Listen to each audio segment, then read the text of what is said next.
আসসালামু আলাইকুম ওয়া রাহমাতুল্লাহ। ইন্নাল হামদালিল্লাহ ওয়াসসালাতু ওয়াসসালামু আলা রাসূলিল্লাহি ওয়া বা'দ।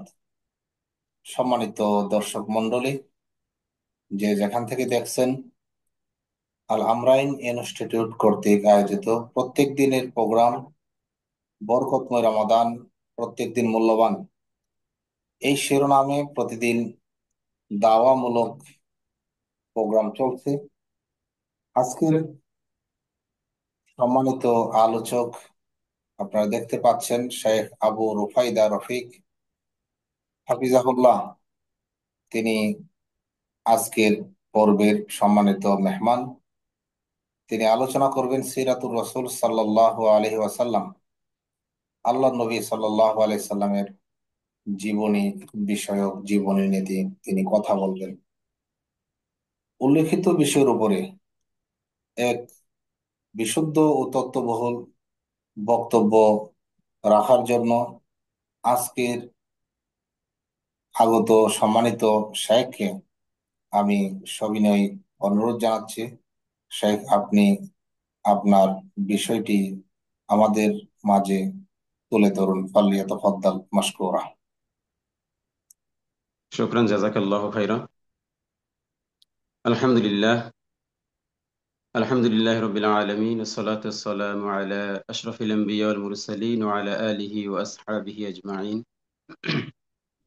أما بعد, দূরের ও কাছের যারা যে সমস্ত মুসলমান ভাইরা বোনেরা, তাওহীদপন্থী ভাই বোনেরা বা অন্যান্য যারা যে যেখান থেকে আমাদের এই লাইভটি দেখছেন, প্রত্যেককে আমি সর্বপ্রথম সালাম নিবেদন করছি। আসসালামু আলাইকুম ওয়া রাহমাতুল্লাহি ওয়া বারাকাতুহু।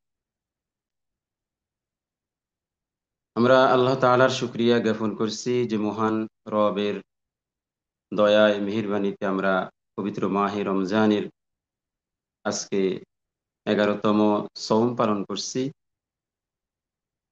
তো আল্লাহ তাআলা আমাদেরকে তৌফিক দিয়েছেন, আমাদেরকে সুস্থ রেখেছেন, আমাদেরকে হায়াত দিয়েছেন, আমরা তার ইবাদত বন্দী করতে সক্ষম হচ্ছি। সেজন্য আমরা তার শুকরিয়া আদায় করি এবং পাশাপাশি আজকের একটি সুন্দর আয়োজনে আমরা অংশগ্রহণ করতে পেরে আমরা আল্লাহ শুকরিয়া আদায় করি, আলহামদুলিল্লাহ। পাশাপাশি যারা যে আল আমরাইন ইনস্টিটিউট এর সাথে জড়িত যে সমস্ত ভাইয়েরা, দিনী ভাইয়েরা এই আন্তরিকতার সাথে এই আয়োজনটি পবিত্র মাহে রমজানে করে যাচ্ছেন, এর পিছনে শ্রম দিচ্ছেন, আমরা তাদের শুকরিয়া আদায় করি এবং তাদের জন্য আল্লাহ তাআলার দরবারে দোয়া করেছি আল্লাহ পাক রব্বুল আলামিন যেন তাদেরকে উত্তম প্রতিদান প্রদান করেন। আল্লাহুম্মা আমিন। তো আমি ইনশাআল্লাহ আমার আজকের নির্ধারিত আলোচনা শুরু করব। আল্লাহ পাক রব্বুল আলামিনের তৌফিক কামনা করছি, তিনি যেন আমাকে সঠিক এবং ভালো কথাগুলো যেন আমি বলতে পারি, আল্লাহ যেন সেই তৌফিক দান করেন এবং যারা শ্রোতা আছেন তারাও যেন সঠিক কথাগুলো জেনে উপকৃত হতে পারেন। আল্লাহর নিকট সেই তৌফিক কামনা করছি। আজকে এমন একটি বিষয় নির্ধারণ করা হয়েছে যেটা আসলে একটি পাহাড় সম বিষয়, যেটা দেওয়া হয়েছে সিরাতুর রাসূল সাল্লাল্লাহু আলাইহি ওয়াসাল্লাম। রাসূল সাল্লাল্লাহু আলাইহি ওয়াসাল্লামের সিরাত, এই বিষয়ে কথা বলতে গেলে যতটা জ্ঞানের প্রয়োজন, ইলমের প্রয়োজন, আসলে ততটা ইলম জ্ঞান আমার নেই। তো আমার জন্য এই বিষয়টা নির্ধারণ করা হয়েছে, ইনশাআল্লাহ আমি যতটুকু সম্ভব এই সময়ের ভিতরে কোরআন এবং হাদিসের আলোকে ততটুকু ইনশাআল্লাহ বলার চেষ্টা করব। আল্লাহ পাক রব্বুল আলামিন যেন তৌফিক দান করেন, আপনাদের দোয়া কামনা করছি।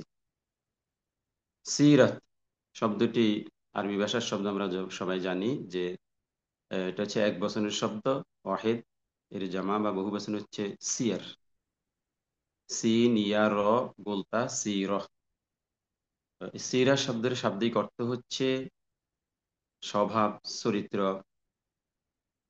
তারপরে জীবনী, ইতিহাস, উসওয়াতুন আদর্শ, নিয়ম নীতি, অনেকগুলো অর্থকে অন্তর্ভুক্ত করে এই শব্দটি। তো পরিভাষায় সিরাত সাধারণভাবে আমরা এক কথায় বলতে পারি রাসূল সাল্লাল্লাহু আলাইহি সাল্লামের সার্বিক জীবন, জীবনী। যে শাস্ত্রে যে এলেমের মধ্যে রাসূল সাল্লাল্লাহু আলাইহি সাল্লামের পুরো জন্ম থেকে মৃত্যু পর্যন্ত যেখানে আলোচনা করা হয় সেটাই হচ্ছে সিরাত। আর এই বিষয়ে প্রণীত যে সমস্ত গ্রন্থ রচিত হয়েছে সেগুলোকে সিরাত গ্রন্থ বলা হয়। তো সিরাত, আমরা রাসূল সাল্লাল্লাহু আলাইহি সাল্লামের জীবনী, তার জীবন সম্বন্ধে বিভিন্ন উৎস থেকে জানতে পারি। তার মধ্যে সর্বপ্রথম উৎস হচ্ছে কোরআনে কারীম, যেটা আল্লাহর পক্ষ থেকে সরাসরি জিবরাইল আলাইহিস সালামের মাধ্যমে নাজিল করা হয়েছে আল্লাহর ভাষায়। আর একটা উৎস হচ্ছে সুন্নাতুন নাবাবিয়্যা বা আল হাদিসুশ শরীফ, রাসূল সাল্লাল্লাহু আলাইহি সাল্লামের সুন্নাহ হাদিস, এগুলোর মাধ্যমে। আর বিভিন্ন আমাদের এই সাহাবায়ে কেরাম রাদিয়াল্লাহু আনহুম, তাদের কথা কাজ, তারা তাদের ছাত্রদেরকে তাবিঈদেরকে এভাবে একের পর এক প্রত্যেকে তাদের ছাত্রদেরকে এই বিষয়ে যে আলোচনা উপস্থাপন করেছেন, রাসূল সাল্লাল্লাহু আলাইহি সাল্লামকে তারা সরাসরি স্বচক্ষে দেখেছেন, তার কর্ম দেখেছেন, তার কথা শুনেছেন, তার আচার আচরণ জীবনী, এগুলো তারা প্রত্যক্ষ করেছেন সরাসরি। তো তাদের কথাবার্তা থেকেও আমরা রাসূল সাল্লাল্লাহু আলাইহি সাল্লামের জীবন সম্বন্ধে জানতে পারি। তো এখানে তৃতীয় হচ্ছে সিরাহ, সিরা থেকে জানতে পারি। সিরা কিন্তু এই সকল কিছুকে অন্তর্ভুক্ত করে। রাসূল সাল্লাল্লাহু আলাইহি সাল্লামের জীবনী, কোরআন, হাদিস, সাহাবায়ে কেরামের কর্মনীতি, তাদের উক্তি, তাদের শিক্ষা দীক্ষা, এই সবকিছু মিলেই সিরাকে অন্তর্ভুক্ত করে। এই সিরাত বা ইতিহাস, রাসূল সাল্লাল্লাহু আলাইহি সাল্লামের জীবনী আমরা যে প্রথম যে উৎসটা বলেছি সেটা হচ্ছে পবিত্র কোরআনে কারীম। এখানেই কিন্তু একেবারে নিখুঁত উৎস হচ্ছে কোরআনে কারীম, যাতে কোনো সন্দেহ পোষণ করার সুযোগ নেই। আল্লাহ পাক রব্বুল আলামিন বিভিন্ন ঘটনা কেন্দ্রিক রাসূল সাল্লাল্লাহু আলাইহি সাল্লামের উপর কোরআন নাজিল করেছেন। তো যেহেতু কোরআনটা রাসূল সাল্লাল্লাহু আলাইহি সাল্লামের উপর নাজিল করেছেন এবং তার জীবনের বিভিন্ন ঘটনা, কথাবার্তা, আচার-আচরণ কেন্দ্রিক এটা নাজিল হয়েছে, সুতরাং এটাই প্রধান উৎস সিরাতের বা ইতিহাসের। এটার বাইরে গিয়ে ইতিহাস, রাসূল সাল্লাল্লাহু আলাইহি সাল্লামের সিরাত ভাবা যায় না বা কল্পনা করা যায় না। আমরা অনেক আয়াত দেখতে পাই রাসূল সাল্লাল্লাহু আলাইহি সাল্লামের জীবনের সাথে জড়িত। যেমন আমরা সূরা আহজাবে যে রাসূল সাল্লাল্লাহু আলাইহি সাল্লামের একটা বিয়ের ঘটনা এবং তার পালক পুত্র কর্তৃক তার স্ত্রীকে তালাক দেওয়া। তারপরে ওই স্ত্রীকে রাসূল সাল্লাল্লাহু আলাইহি সাল্লাম আল্লাহ তাআলা নিজেই রাসূল সাল্লাল্লাহু আলাইহি সাল্লামের কাছে বিয়ে দেওয়ার ঘটনাকে ইঙ্গিত করে আল্লাহ পাক রব্বুল আলামিন সূরা আহজাবে নাযিল করেছেন যে আয়াতটি, যে আউযু বিল্লাহি মিনাশ শাইতানির রাজিম, বিসমিল্লাহির রহমানির রহিম, যে ফালাম্মা ক্বাদা যাইদুন ফালাম্মা ক্বাদা যাইদুন ওয়াতারান যাওয়াজনাকাহা লিকাই লা ইয়াকুনা আলাইকা হারাজ। তো এই আয়াতটা, যে এখানে রাসূল সাল্লাল্লাহু আলাইহি সাল্লামের সাথে তার পালক পুত্রের তালাক দেওয়া স্ত্রীকে আল্লাহ তাআলা বিয়ে দেওয়া প্রসঙ্গে এইখানে এই ঘটনাটা নাজিল হয়েছে। তারপরে এই সূরাতে আবার রাসূল সাল্লাল্লাহু আলাইহি সাল্লামের বিয়ের দাওয়াতে সাহাবীদের আগমন, সেখানে বিভিন্ন ঘটনাবলী উল্লেখ করা হয়েছে। এভাবে কোরআনের পরতে পরতে আমরা রাসূল সাল্লাল্লাহু আলাইহি সাল্লামের জীবনী দেখতে পাই। আমাদের বিভিন্ন কোরআনের যে বিধিবিধান আহকাম গুলো আছে সেইগুলোর পাশাপাশি রাসূল সাল্লাল্লাহু আলাইহি সাল্লামের জীবনের বিভিন্ন খুঁটিনাটি ঘটনা আমরা কোরআনের মাধ্যমে পেয়ে থাকি। আল্লাহ পাক রব্বুল আলামিন এই কোরআন থেকে সর্বপ্রথম আমাদেরকে রাসূল সাল্লাল্লাহু আলাইহি সাল্লামের আদর্শ শিক্ষা করার প্রতি গুরুত্ব আরোপ করেছেন এবং তিনি বলেছেন যে লাকাদ কানা লাকুম ফি রাসূলিল্লাহি উসওয়াতুন হাসানাতুন লিমান কানা ইয়ারজুল্লাহা ওয়াল ইয়াউমাল আখির ওয়া যাকারাল্লাহা কাসীরা। সূরা আহজাবের আয়াত এটা, 21 নম্বর আয়াত। আল্লাহ পাক রব্বুল আলামিন বলেন, তোমাদের জন্য আল্লাহর রাসূলের জীবনের মধ্যে রয়েছে, আল্লাহর রাসূলের মধ্যে রয়েছে উত্তম আদর্শ। কাদের জন্য? লিমান কানা ইয়ারজুল্লাহা ওয়াল ইয়াউমাল আখির, যারা আল্লাহ এবং আখিরাতের আশা রাখে, আল্লাহ এবং আখিরাতকে বিশ্বাস করে, ওয়া যাকারাল্লাহা যিকরান কাসীরা, আল্লাহকে অধিক পরিমাণ স্মরণ করে, এদের জন্য আল্লাহর রাসূলের জীবনেই রয়েছে উত্তম আদর্শ, উত্তম শিক্ষা। এখানে কোরআনে আল্লাহ পাক রব্বুল আলামিন রাসূল সাল্লাল্লাহু আলাইহি সাল্লামের জীবনী শিক্ষার প্রতি আমাদের কিন্তু উদ্বুদ্ধ করেছেন এবং বিভিন্ন জায়গায় তার আনুগত্য করার নির্দেশ দিয়েছেন। যেমন বলেছেন, মা আতাকুমুর রাসূলু ফাখুযুহু ওয়া মা নাহাকুম আনহু ফান্তাহু, যে রসুল তোমাদেরকে যা কিছু দেয়, যে সমস্ত বিধান, যা কিছু করতে বলে তোমরা সেটা করো, যা থেকে বিরত থাকতে বলে তা থেকে বিরত থাকো। তো আমরা জানতে হলে, বিরত থাকতে হলে, রসুলের নির্দেশ পালন করতে হলে তার জীবনী আমাদের জানা আবশ্যক। আর অনেক জায়গায় ওয়াতিউল্লাহ ওয়াতিউর রসুল বিভিন্ন জায়গায় এভাবে এসেছে এবং রসুলের জীবনীর ব্যাপারে আল্লাহ পাক রব্বুল আলামিন সার্টিফিকেট দিয়ে বলেন, ইন্নাকা লা আলা খুলুকিন আযীম, নিশ্চয়ই আপনি মহান চরিত্রের উপর প্রতিষ্ঠিত। তো এই যে আল্লাহ পাক রব্বুল আলামিন যাকে চরিত্রের সার্টিফিকেট দিয়েছে, মহান চরিত্রের সার্টিফিকেট দিয়েছে, তার জীবনী শিক্ষা করার বিকল্প কিছু আমাদের হাতে থাকে না। সেই জন্য আমাদের উচিত যে রাসূল সাল্লাল্লাহু আলাইহি ওয়াসাল্লামের সিরাকে অধ্যয়ন করা, সিরাকে পড়া। তো সিরা এবং হাদিসের মধ্যে কিছুটা পার্থক্য রয়েছে। সিরা হচ্ছে যেটা জীবনী আকারে, ইতিহাস আকারে লেখা হয়, আর হাদিস হচ্ছে যেটা ইসলামের বিধিবিধানের আকারে বর্ণিত হয়ে আসছে এবং সেটাতে সনদের উপর বেশি গুরুত্ব দেওয়া হয়েছে। এবং সনদ ছাড়া সেটাকে হাদিস হিসেবে আখ্যায়িত করা হয় না। কিন্তু সিরাতের ক্ষেত্রে বিষয়টা ভিন্ন। যারা সিরাত লিখেছেন তারা এই বিষয়টি, হাদিস যারা বর্ণনা করেছেন তারা সনদের উপর যেরকম গুরুত্ব দিয়েছেন, সিরাত তারা সেরকম গুরুত্ব দেন নাই। অর্থাৎ তারা দেখা যায় বিচ্ছিন্ন সনদে বা সনদ ছাড়াও অনেক কিছু বর্ণনা করেছেন, কিন্তু হাদিসের ক্ষেত্রে এটা সুযোগ নেই। হাদিস হচ্ছে সনদ সহকারে বর্ণনা করা। তো তারপরেও পরবর্তীকালে প্রথম প্রথম যদিও সিরাত রচনায় এই বিষয়টা গুরুত্ব দেওয়া হয়েছে কমই, কিন্তু পরবর্তীতে দেখা যায় আল্লাহ পাক রব্বুল আলামিন যে সমস্ত তার মুস্তাহিদদেরকে, আলিমদেরকে তৈরি করে দিয়েছেন দিনের জন্য, দিনী খেদমতের জন্য, তারা ওই সমস্ত সিরাগুলোকে বিচার বিশ্লেষণ করেছেন, সেগুলো সনদ তারা যাচাই বাছাই করেছেন, এবং যেগুলো দেখেছেন যে এগুলো আসলে বিশুদ্ধভাবে প্রমাণিত হয় না, কিছু জাল আছে, দুর্বল আছে, সেগুলোকে তারা বাদ দিয়েছেন এবং সেটা স্পষ্ট ব্যাখ্যা করে বলে দিয়েছেন। যেমন আমরা জানি যে যে সিরাত প্রথম যে পূর্ণাঙ্গ সিরাত রচনা করেছেন সিরাত ইবনে ইসহাক, মোহাম্মদ ইবনে ইসহাক রাহিমাহুল্লাহ, যেটা তিনি লিখেছেন, তিনি একটা বিস্তৃত গ্রন্থ ছিল সেটা, সেটাতে তিনি অনেক ঘটনা উল্লেখ করেছেন, দেখা যায় সনদ ছাড়াও লিখেছেন, অনেক জাল কথাও ছিল। পরবর্তীতে ইবনে হিশাম, যেটা আমাদের সামনে এখন আছে, এটাই কিন্তু সিরাত ইবনে ইসহাকের পরিমার্জিত সংস্করণ।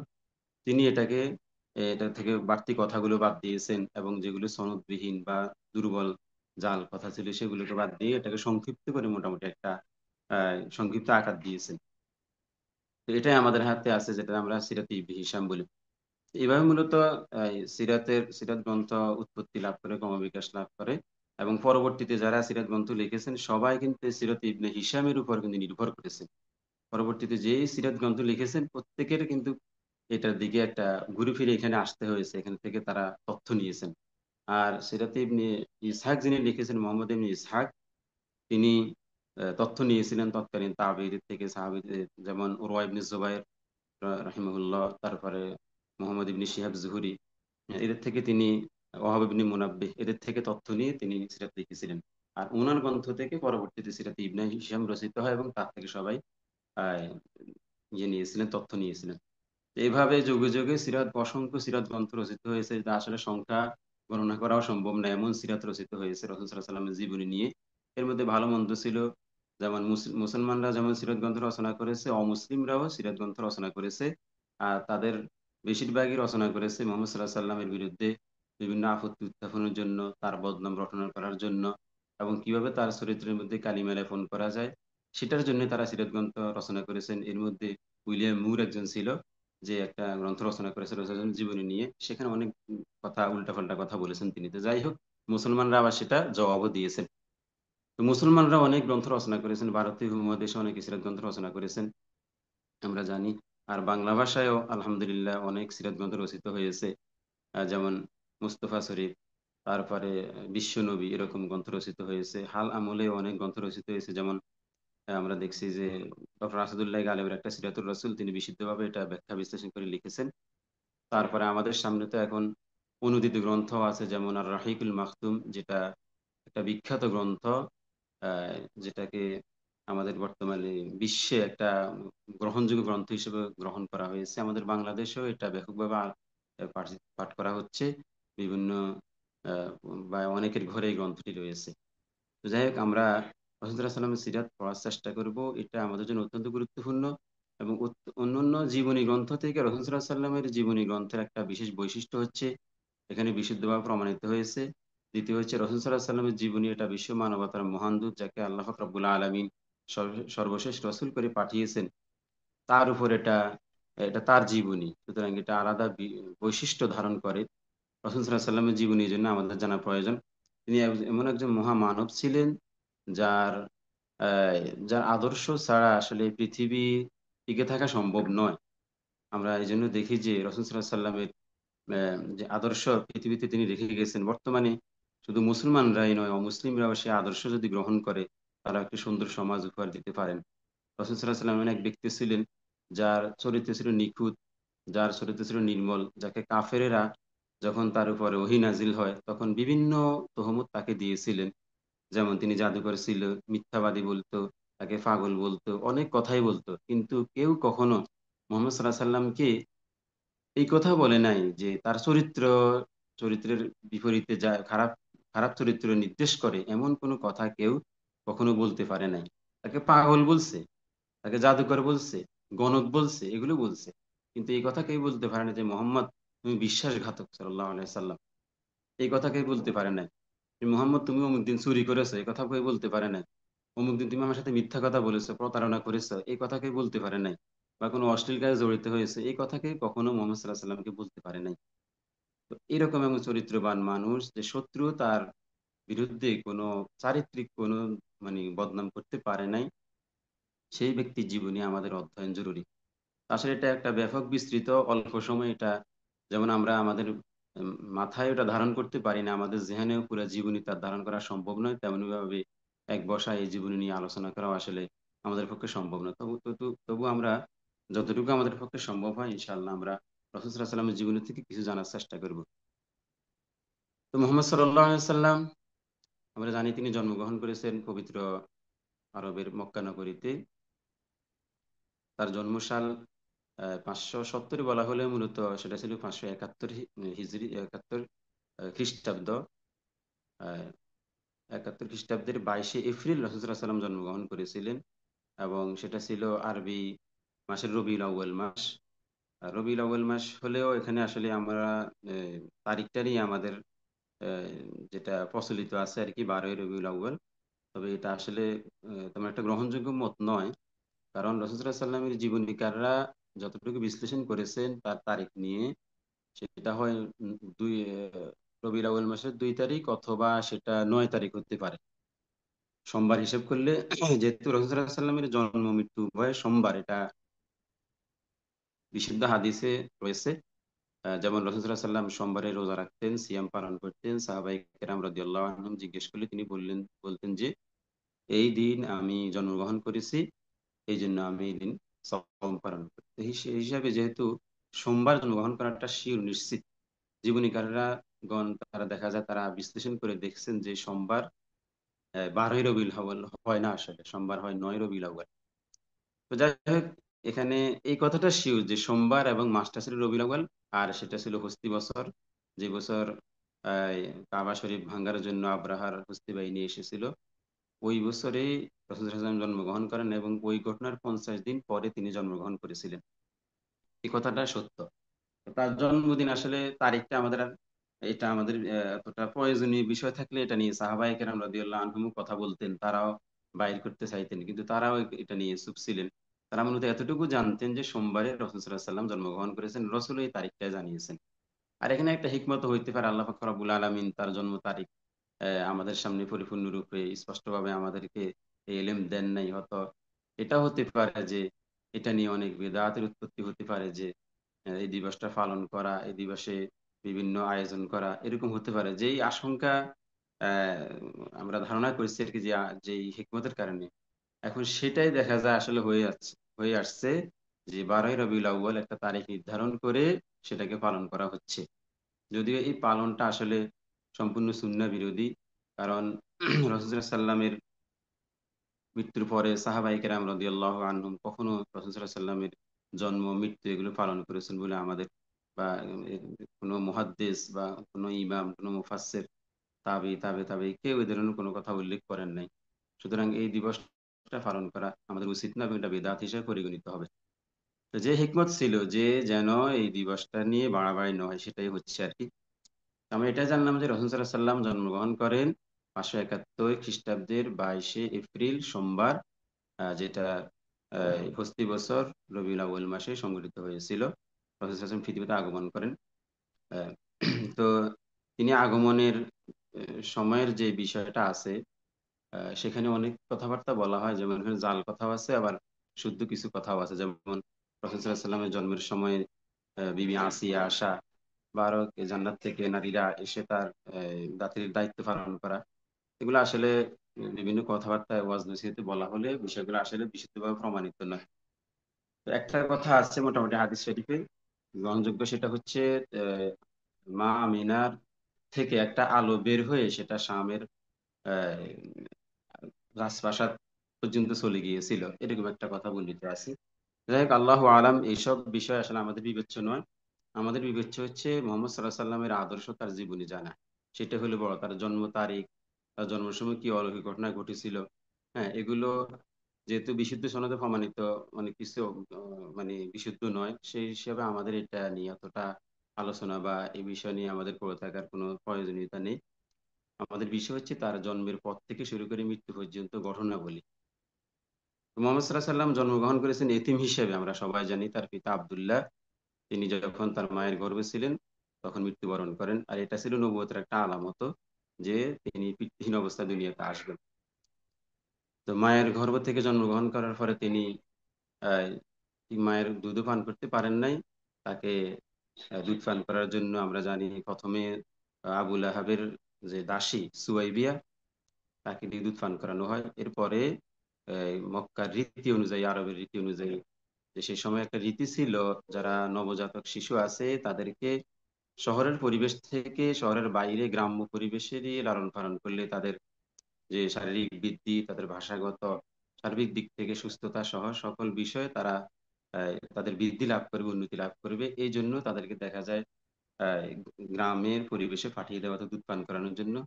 তো বিভিন্ন মহিলারা আসতো সন্তান গ্রহণ করার জন্য, দুধ পান করার জন্য, কারণ এর বিনিময়ে তাদেরকে অর্থ করে দেওয়া হতো, বিনিময় দেওয়া হতো। তো সেই হিসাবে রাসূল সাল্লাল্লাহু আলাইহি সাল্লামকেও, এখানে যে বড় ঘটনা আছে আমরা অতটুকু যাবো না, আমরা জানি যে রাসূল সাল্লাল্লাহু আলাইহি সাল্লামকে গ্রহণ করেছিল আহ হালিমা সাদিয়া, সাদ গোত্রের হালিমা রাদিয়াল্লাহু আনহা। তিনি রাসূল সাল্লাল্লাহু আলাইহি সাল্লামকে গ্রহণ করেছিলেন। রাসূল সাল্লাল্লাহু আলাইহি সাল্লামকে অনেক মহিলা গ্রহণ করেন নাই, কারণ তিনি ছিলেন দরিদ্র, তার বাবা ছিলেন না। সেই হিসাবে তাদের লাভ কম হবে বা তাদের প্রাপ্তিটা কম হবে, এই বিবেচনায় তারা কেউ মোহাম্মদ সাল্লাহ সাল্লামকে গ্রহণ করেন নাই। হালিমাও গ্রহণ করতেন না, তিনি কোনো সন্তান পাচ্ছিলেন না। পরে নিরুপায় হয়ে তিনি মোহাম্মদ সাল্লাহ সাল্লামকে তার দুধ পান করানোর জন্য গ্রহণ করেছিলেন। তো যাই হোক, এই গ্রহণ করাটা তার জীবনে একটা বিশাল পরিবর্তন নিয়ে এসেছিল। তার অর্থনৈতিক পরিবর্তন, পারিবারিক যে উন্নতি, সার্বিক দিক থেকে একটা পরিবর্তন হয়েছিল, তিনি সেটা বর্ণনাও করেছেন। যে তিনি মোহাম্মদ সাল্লাহ সাল্লামকে গ্রহণ করার পরে যে বাহনে করে তিনি এসেছিলেন, সেটা আসার সময় অনেক দুর্বল ছিল, সেটাতে যাওয়া যেত না। আসা কষ্টকর হয়েছিল, সবার পিছনে পড়েছিল। কিন্তু যাওয়ার সময় দেখা যায় মোহাম্মদ সাল্লাহ সাল্লামকে নিয়ে যখন রওনা দিয়েছে, তখন ওই বাহনটা অনেক শক্তিশালী হয়ে গিয়েছিল এবং সবার আগে আগে সে চলে গিয়েছিল। আর সবাই এটা দেখে বিস্মিত হয়ে গিয়েছিল। হালিমা বলেন যে আমার স্তনে দুধ ছিল না, আমার যে দুধের বাচ্চা ছিল সে দুধ পেত না, কিন্তু এই বরকতময় ছেলেটাকে গ্রহণ করার পরে আল্লাহ পাক রব্বুল আলামিন এত দুধ দিয়েছিলেন আমার মধ্যে যে সে নিজেও পান করতো, আমার সন্তান দুইজনেই ভালোভাবে পান করে আசுদা হতে পারতো। এবং আমার যে তার যে বকরি ছিল এবং যে দুধের যে পশুগুলো ছিল, এগুলো একসময় দেখা যায় দুধ দিতে পারতো না, কিন্তু মোহাম্মদ সাল্লাহ সাল্লামকে নেওয়ার পরে এত বরকত আসলো যে তারা পুরো পরিবার দুধ খেতে পারতো এবং দুধ থেকেও যেত। সেই পাশাপাশি যে তার মোহাম্মদ সাল্লাহ সাল্লাম যখন একটু একটু করে বড় হলেন, তখন হালিমা রাদিয়াল্লাহু আনহা রাসূল সাল্লাল্লাহু আলাইহি সাল্লামকে, রাসূল সাল্লাল্লাহু আলাইহি সাল্লাম অন্যান্য ছেলেদের সাথে তার বকরি চরানোর জন্য তিনি চলে যেতেন পাহাড় পাদদেশে অন্যান্য ছেলেদের সাথে। তো দেখা যায় সবার পশু ভালোভাবে খেয়ে আসতে পারতো না, তাদের দেখা যায় তাদের পেট খালি থাকতো, কিন্তু হালিমার পশুগুলো ভালোভাবে খেয়ে তরতাজা হয়ে ফিরে আসতো। এইসব আলামত দেখে হালিমাও বুঝতে পারলো যে এ তো সাধারণ কোনো ছেলে না, এবং তাকে গ্রহণ করে যে তিনি নিজে লাভবান হয়েছেন। এই জন্য তিনি মোহাম্মদ সাল্লাহ সাল্লামকে আসলে দিতে চাইতেছিলেন না মা আমিনার নিকট। তৃতীয় বছরে দেখা যায় 2 বছরের সময়, 2 বছর যখন হয়েছিল মোহাম্মদ সাল্লাহ সাল্লামের দুধ পান করার সময় শেষ হয়েছিল, তখন তিনি মা আমেনাকে কাছে নিয়ে গিয়েছিলেন এবং তাকে নিয়ে আবার ফিরিয়ে নিয়ে আসার জন্য অনুনয় বিনয় করলেন যে আমি তাকে নিয়ে যাই। মক্কা তখন দুর্ভিক্ষ দেখা দিয়েছিল, মহামারী দেখা দিয়েছিল। এসব কথা বলে তিনি আবার নিয়ে এসেছিলেন। তো আসার পরে যখন মোহাম্মদ সাল্লাহ সাল্লামের বয়স 4 বছর হয়েছিল, 4 বছর হওয়ার পরে তিনি একবার অন্যান্য রাখাল ছেলেদের সাথে তিনি গিয়েছিলেন, ছাগল চড়াতে গিয়েছিলেন। যাওয়ার পরে সেখানে একটা অলৌকিক ঘটনা ঘটে গেল যে মোহাম্মদ সাল্লাহ সাল্লাম, জিব্রাইল আলাহিসাল্লাম এসে মোহাম্মদ সাল্লাহ সাল্লামকে সকল শিশুর মাঝ থেকে সরিয়ে নিয়ে তার যে সিনা সাক বক্ষ বিদারণের যে ঘটনা সর্বপ্রথম সংঘটিত হয় এখানে, এটাই ছিল সর্বপ্রথম ঘটনা সিনা সাকের। তো এটা দেখে অন্যান্য শিশুরা ভয় পেয়ে গেল, তারা চিৎকার করে চলে গেল হালিমার কাছে যে মোহাম্মদ তো মারা গেছে। হালিমা দৌড়ে আসলো, মোহাম্মদ সাল্লাহ সাল্লামকে এসে দেখে যে তার সামনে তিনি আহ দাঁড়িয়ে আছেন বিমর্ষ অবস্থায়। জিজ্ঞেস করলেন কি হলো। মোহাম্মদ সাল্লাল্লাহু আলাইহি ওয়াসাল্লাম তখন ঘটনা খুলেই বললেন যে এভাবে এভাবে ঘটনা হইলো, যে জিবরাইল আলাইহিস সালাম এসে মোহাম্মদ সাল্লাল্লাহু আলাইহি সাল্লামকে শুইয়ে তার সিনা চাক করে তার যে কলিজাটা ছিল সেটা বের করে তার থেকে একটা কালো অংশ বের করে দিয়ে বলে এটা হলো শয়তানের অংশ। তারপরে সেটাকে ধুয়ে আবার জমজমের পানি দিয়ে ধুয়ে আবার সেখানে লাগিয়ে দিলেন, বসিয়ে দিলেন। তো এই ঘটনা শুনে যদিও এটা অলৌকিক ঘটনা, কিন্তু হালিমা এবং তার স্বামী দুইজনে ভয় পেয়ে গেল যে এই সন্তানের যদি কোনো কিছু হয়ে যায় সামনে তাহলে তা আমাদের বিপদ আসতে পারে। তখন তারা মোহাম্মদ সাল্লাহ সাল্লামকে ফিরিয়ে দিলেন তার মায়ের কাছে। মায়ের কাছে যাওয়ার পরে রসুল সাল্লাহ সাল্লাম মায়ের আদরে স্নেহে লালন পালিত হচ্ছিলেন। যখন তার বয়স 6 বছর হলো তখন তার মা আমিনা তাকে নিয়ে আহ মদিনা অভিমুখে রওনা হয়েছিলেন তার মামার বাড়িতে বেড়াতে যাওয়ার জন্য। সেখানে 1 মাস থাকার পরে তিনি যখন ফিরে আসছিলেন তখন তার স্বামীর কবর জিয়ারত করতেছিলেন। তার স্বামীর কবর জিয়ারত করে তিনি ফিরে আসতেছিলেন, তখন তিনি আবওয়া নামক স্থানে যখন আসলেন, তার সাথে ছিল তার দাসী উম্মে আইমান ছিলেন। এই তিনজনই ছিলেন, মোহাম্মদ সাল্লাহ সাল্লাম, মা আমিনা এবং উম্মে আইমান, এই তিনজনই একসাথে ছিলেন। আবওয়া নামক স্থানে যখন স্থান পর্যন্ত যখন আসছেন এসে পৌঁছলেন, তখনই তিনি সেখানে অসুস্থ হয়ে গেলেন এবং সেখানে তিনি ইন্তেকাল করেন। তারপরে সেখান থেকে উম্মে আইমান রাসূল সাল্লাল্লাহু আলাইহি সাল্লামকে কোলে করে মক্কায় নিয়ে আসেন। এভাবে তিনি জন্মের 6 মাস পরে মাতৃহারা হন, মাকে হারান, এতিম হয়ে যান পরিপূর্ণরূপে। তখন তার দাদা আব্দুল মুত্তালিব তার দায়িত্ব গ্রহণ করেন। এই দাদাও তাকে অনেক স্নেহের সাথে নিজের সম্পূর্ণ ভালোবাসা দিয়ে তাকে লালিত পালিত করেন, অনেক বড় করে তোলেন। এবং তিনি এই আব্দুল মুত্তালিব রাসূল সাল্লাল্লাহু আলাইহি সাল্লামকে অন্যান্য সকল সন্তানের চেয়ে অধিক বেশি গুরুত্ব দিতেন এবং তাকে স্নেহ করতেন খুব বেশি। মনোবর্ণিত আছে যে কাবাঘর গৃহের পাশে আব্দুল মুত্তালিবের জন্য একটা জায়গা নির্ধারণ ছিল, তিনি এখানে বসতেন, এখানে তিনি ছাড়া অন্য কেউ বসতে পারতেন না। কিন্তু মোহাম্মদ সাল্লাহ সাল্লাম এসে সেখানে বসতেন। তো অন্যরা বাধা দিলে তিনি বলতেন তাকে বাধা দিও না, তাকে বসতে দাও, কারণ এই ছেলের মধ্যে ভিন্ন কিছু আমি লক্ষ্য করছি। এভাবে তিনি তাকে 2 বছর লালন পালন করেছেন। 2 বছর পরে রাসূল সাল্লাল্লাহু আলাইহি ওয়াসাল্লাম বয়স যখন 8 বছর হলো তখন তার দাদাও ইন্তেকাল করেন। তারপরে তার দায়িত্বে আসে আহ, তার চাচা আবু তালেব। আমরা সবাই জানি তার নাম।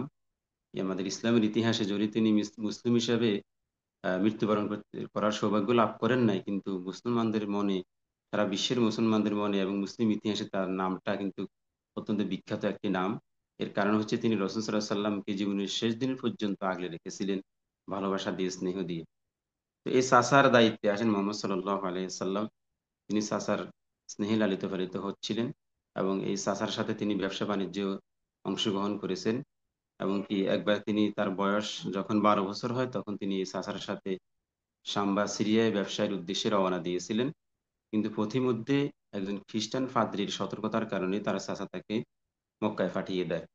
ওই খ্রিস্টান পাদ্রী, যার নাম ছিল জিরজিস বা বুহাইরা নাম ছিল, বাহিরা রাহেব, তো খ্রিস্টান পাদ্রী ছিলেন তিনি। তিনি মোহাম্মদ সাল্লাহ সাল্লামকে কাফেলা লোকদের মাঝে দেখে তাকে চিনে ফেললেন তার আলামত দেখে। তিনি কাফেলার কাছে গিয়ে বললেন যে আপনাদের মাঝে যে ছেলেটি আছে, এই ছেলে তো হচ্ছে সাধারণ ছেলে নয়, এ তো নবী হিসেবে প্রেরিত হবে অচিরেই।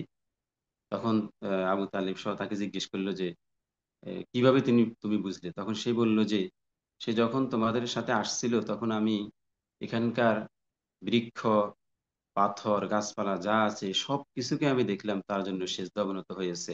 নবী ছাড়া তারা অন্য কাউকে এভাবে সেজদা করে না। এবং তোমাদের সাথে থাকা অবস্থায় মেঘখণ্ড এসে তার উপর ছায়া বিস্তার করেছিল।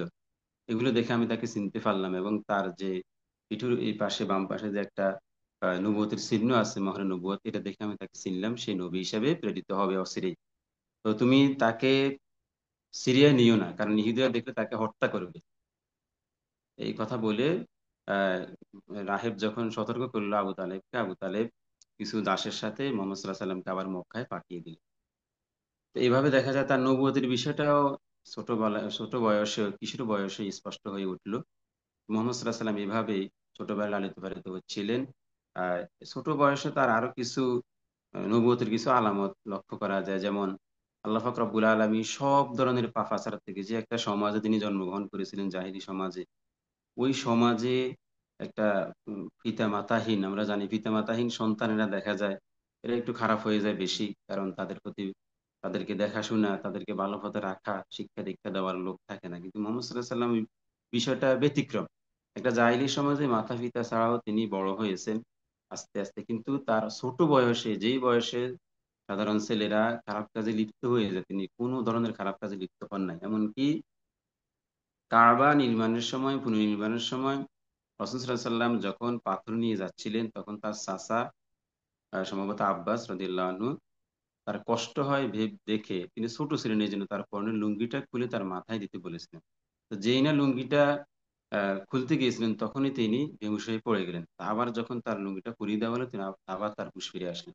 অর্থাৎ তাকে আল্লাহ পাক রব্বুল আলামিন এই ধরনের, যে ছোট বাচ্চাদের যে একটা এই বয়সে তো সতরের কোনো প্রয়োজন হয় না, ঠিক এই বয়সে আল্লাহ পাক রব্বুল আলামিন তাকে এরকম ইয়ে থেকে হেফাজত করেছেন। তো এভাবে দেখা যায় আরো কিছু অলৌকিক ঘটনা, আরো কিছু অনেক বিষয় আছে, যে বিষয়গুলো যে প্রমাণ করতে, যে নির্দেশ করতে, যে এই ছেলে সাধারণ ছেলে নয়, তিনি একসময় একজন মহামানব হিসেবে প্রেরিত হবেন। তারপরে রাসূলুল্লাহ সাল্লাল্লাহু আলাইহি ওয়াসাল্লাম কখনো মূর্তি পূজার কাছে যান নাই, তিনি মূর্তিদেরকে ভালোবাসতেন না, সেগুলোর নামে কখনো শপথ করতেন না। এবং অন্যান্য ছেলেরা যে বিভিন্ন মেলায় যেতেন, বিভিন্ন অনুষ্ঠানে যেতেন, রাসূলুল্লাহ সাল্লাল্লাহু আলাইহি ওয়াসাল্লাম সেগুলোতেও যেতেন না। এরকম কিছু ঘটনাও প্রমাণিত আছে। যেমন রাসূলুল্লাহ সাল্লাল্লাহু আলাইহি ওয়াসাল্লাম একটা বিয়ের অনুষ্ঠানে গান বাদ্য হয়, সেখানে একবার গিয়েছিলেন, কিন্তু আল্লাহ পাক রব্বুল আলামিন তার উপরে এমন নিদ্রা চাপিয়ে দিয়েছিলেন যে একেবারেই রাত্রে নিদ্রে গিয়েছিলেন, সকালে অনুষ্ঠান শেষ, তার নিদ্রাও ভাঙলো। অর্থাৎ আল্লাহ তাআলা তাকে এখানেও আহ, এখানে অংশগ্রহণ করার সুযোগ দেন নাই। আল্লাহ তাকে নিজে হেফাজত করেছেন। এভাবে ছোট বয়সে রাসূল সাল্লাল্লাহু আলাইহি ওয়াসাল্লাম তার কিছু নিদর্শনের মাধ্যমে আল্লাহ পাক রব্বুল আলামিন প্রমাণ, এটাই প্রমাণিত করতে চাইলেন যে এই ছেলেটি সাধারণ ছেলে নয়। অথবা যখন তার বয়স 15 বছর হয়, তখন তো আরবে যুদ্ধ বিগ্রহ ছিল, সামান্য বিষয় নিয়ে যুদ্ধ লেগে থাকতো, এক একটা যুদ্ধ যুদ্ধ দেখা যায় 20 বছর 40 বছর লেগে থাকে। তো তার যখন বয়স 15 বছর, তখন একটা যুদ্ধ সংঘটিত হয় আরবে, যেটা মক্কার কুরাইশ, কিনানা ছিল একদিকে, এবং কায়েস আইলান গোত্র ছিল আরেকদিকে। এই তিনটা গোত্রের মধ্যে একটা যুদ্ধ সংঘটিত হয়, এটাকে হারবুল ফিজার বলা হয়। ফিজার মানে অপরাধীদের যুদ্ধ। কারণ হচ্ছে এই যুদ্ধটা হারাম মাসে সংঘটিত হয়, এবং হারামের মধ্যে সংঘটিত হয়ে হারাম অংশে, পবিত্র মক্কা শরীফের যে হারাম অংশ, সেখানে সংঘটিত হয়ে দুইটারও পবিত্রতা নষ্ট করে, এই জন্য এটাকে বলা হয় হারবুল ফিজার। এখানে অনেক ক্ষয়ক্ষতি হয়েছিল। রাসূল সাল্লাল্লাহু আলাইহি সাল্লাম, তিনি কুরাইশ গোত্রের লোক ছিলেন, সেই হিসাবে তিনি কুরাইশ বংশের লোক, এবং যুদ্ধের এক পক্ষে তিনি ছিলেন। কিন্তু তার ব্যাপারে তিনি যে যুদ্ধে অংশগ্রহণ করেছিলেন, এই বিষয়টা আসলে বিশুদ্ধভাবে প্রমাণিত নয়। কারণ আল্লাহ পাক রব্বুল আলামিন তাকে সকল খারাপ কাজ থেকে বিরত রাখলেন। এবং এরকম একটা হারবে ফিজার নামে যে এই যুদ্ধটা প্রসিদ্ধি লাভ করে, সেটাতে তাকে অংশগ্রহণ করতে দেবেন, এটা আসলে মানা যায় না, এবং এটা বিশুদ্ধভাবে প্রমাণিত নয়। তো তার এই যুদ্ধটা তার মনে দাগ কাটে, যে সমাজে এভাবে যে একটা অন্যায় অপরাধ চলতেছে, মারামারি হানাহানি চলতেছে, এটা নিয়ে তিনি ভাবতে থাকেন। এই যুদ্ধের পরে আরেকটা ঘটনাও সাথে সাথে সংঘটিত হয়, সেটা হচ্ছে একজন বিদেশি ব্যবসায়ী এসে মক্কার একজন নেতা আসবিন ওয়েল, সম্ভবত তার কাছে কিছু মালামাল বিক্রি করে। কিন্তু ওই কাফের তাকে তার বিনিময়টা, তার যে প্রাপ্য, সেটা দিতে অস্বীকার করে। তখন ওই লোকটি মক্কার একটি পাহাড়ে উঠে সবাইকে ডাক দিয়ে এই একটা কবিতা রচনা করে, মর্মান্তিক কবিতা রচনা করে সবার দৃষ্টি আকর্ষণ করে যে তার হক থেকে তাকে বঞ্চিত করা হচ্ছে। তো এটা দেখেছিল রাসূলুল্লাহ সাল্লাল্লাহু আলাইহি ওয়াসাল্লামের চাচা জুবায়ের। তিনি দেখে আরো কয়েকজনকে ডেকে চিন্তা করলেন যে কিভাবে এভাবে কিভাবে এসব অন্যায় অপকর্ম রোধ করা যায়, কিভাবে এভাবে জুলুম, অন্যায় অবিচার রোধ করা যায়, এবং যারা বিদেশি কাফেলা ব্যবসায়ীরা যারা এখানে আসে মুসাফির, তাদের মালামাল জীবন কিভাবে সংরক্ষণ করা যায়, এই নিয়ে তিনি ভাবলেন। এবং আহ আব্দুল্লাহ ইবনে জুদানের ঘরে বসে মক্কার বিশিষ্ট 5টি গোত্রের লোকেরা সেখানে বসে একটা বিষয়ের উপর তারা শপথ করে, যে মক্কার বাইরে থেকে যারা এখানে আসবে ব্যবসায়ীর উদ্দেশ্যে, তাদেরকে হেফাজত করা হবে, এবং মক্কায় যারা মাজলুম হবে, অত্যাচারিত হবে, তাদেরকে হেফাজত করা হবে, যারা দুস্থ আছে, অপরাধী আছে, তাদেরকে সাহায্য সহযোগিতা করা হবে, এবং মানবতার সেবা করা হবে। এভাবে কয়েক 60টা কথার উপর তারা একমত হয়, এ শপথ গ্রহণ করে। এই শপথ অনুষ্ঠানে মোহাম্মদ সাল্লাহ সাল্লাম নিজে উপস্থিত ছিলেন, নিজে অংশগ্রহণ করেছিলেন এই শপথে, এবং তিনি এই শপথে অংশগ্রহণ করে নিজেকে অনেক সৌভাগ্যবান মনে করেছিলেন। এই অল্প বয়সে রাসূল সাল্লাল্লাহু আলাইহি সাল্লাম এই সংস্থায় নাম লিখেছেন। নবুয়ত লাভ করার পরে তিনি একবার বলেছিলেন যে, আমি আমার চাচাদের সাথে একটা শপথে অংশগ্রহণ করেছি। আল্লাহর কসম করে বলি, আমি এখন লাল উট পাকড়িছে, ওই শপথে আমি ওই শপথগুলো পালন পালন করা, ওই শপথে সাড়া দেওয়া আমার কাছে অধিক প্রিয়। অর্থাৎ এটাকে তিনি এই তরুণ বয়সে, তরুণ বলা যায় না এটা, রাসূলুল্লাহ সাল্লাম শৈশবে, কৈশোরের যে কিশোর বয়স, এই বয়সে 15 বছর বয়স ছিল তার তখন, এই বয়সে এই ঘটনাটা সংঘটিত হয়। তো রাসূলুল্লাহ সাল্লামের এখান থেকে আমরা তার যে সামাজিক শান্তি শৃঙ্খলা প্রতিষ্ঠা, তার যে আন্তরিকতা, তার শৈশব কৈশোরে তার অন্তরে আল্লাহ জাগ্রত করেছিলেন, এখান থেকে তিনি যে যে ব্যক্তি নিয়ে থাকতেন না এবং সমাজ সমাজ নিয়ে চিন্তা করতেন, সমাজের পরিবর্তন, শান্তি শৃঙ্খলা রক্ষা করা, এগুলো নিয়ে তিনি চিন্তা করতেন, সেটা আমরা এখান থেকে বুঝতে পারি। তারপর রাসূলুল্লাহ সাল্লামের বয়স যখন আরো বাড়তে থাকে, মক্কার মানুষের মাঝে, কুরাইশদের মাঝে তার সুখ্যাতি, তার চারিত্রিক মাধুর্য, তার আচার আচরণ, এগুলো সবার কাছে প্রশংসা লাভ করে। সবাই তাকে আল্লাহ আমিন উপাধি, বিশ্বস্ত উপাধি দেয়, সত্যবাদী উপাধি প্রদান করে, এবং তাদের বিভিন্ন গুরুত্বপূর্ণ বিষয়ে তিনি অংশগ্রহণ করেন। কিন্তু এত কিছুর মাঝে রাসূলুল্লাহ সাল্লাল্লাহু আলাইহি ওয়াসাল্লাম তাদের যে ধর্মীয় আচার অনুষ্ঠানগুলো ছিল, যেগুলো বিকৃত ধর্মাচার ছিল, সেগুলিতে রাসূল সাল্লাল্লাহু আলাইহি ওয়াসাল্লাম কখনো অংশগ্রহণ করেন নাই। তো যাই হোক, রাসূলুল্লাহ সাল্লামের এইসব বিষয় যখন, খ্যাতি যখন চারদিকে ছড়িয়ে পড়ে, এই খ্যাতির কথা, তার বিশ্বস্ততার কথা তখন তৎকালীন আরবের মক্কার যে বিশিষ্ট ব্যবসায়ী, মহিলা ব্যবসায়ী খাদিজা রাদিয়াল্লাহু তাআলা আনহার কানে পৌঁছায়। তিনি মানুষকে, তিনি একটা ব্যবসা পরিচালনা করতেন এবং সেই ব্যবসা পরিচালনার জন্য বিভিন্ন লোক নিয়োগ করতেন। তো তিনি একজন বিশ্বস্ত লোক খুঁজছিলেন। মোহাম্মদ সাল্লাল্লাহু আলাইহি ওয়াসাল্লামের কথা শুনে তিনি মোহাম্মদ সাল্লাল্লাহু আলাইহি ওয়াসাল্লামকে প্রস্তাব করলেন তার ব্যবসা পরিচালনা করার জন্য। রাসূল সাল্লাল্লাহু আলাইহি ওয়াসাল্লাম তার চাচাদের সাথে আলোচনা করে এই প্রস্তাবে রাজি হলেন এবং ব্যবসা পরিচালনার কাজে আত্মনিয়োগ করলেন। তো দেখা যায় রাসূল সাল্লাল্লাহু আলাইহি ওয়াসাল্লামের ব্যবসার কাজে তার সাথে খাদিজার একটা মাইসারা নামক একজন গোলামও থাকতো, চাকর থাকতো।